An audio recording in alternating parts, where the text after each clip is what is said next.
అతి పరిశుద్ధుడా స్తుతి నైవేద్యము నీకే అర్పించి కీర్తింతును.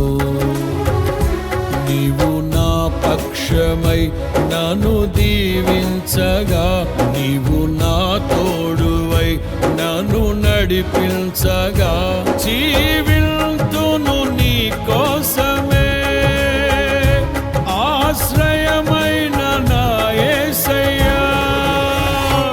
అతి పరిశుద్ధుడా స్తుతి నైవేద్యము నీకే అర్పించి కీర్తింతును. అతి పరిశుద్ధుడా స్తుతి నైవేద్యము నీకే అర్పించి కీర్తింతును.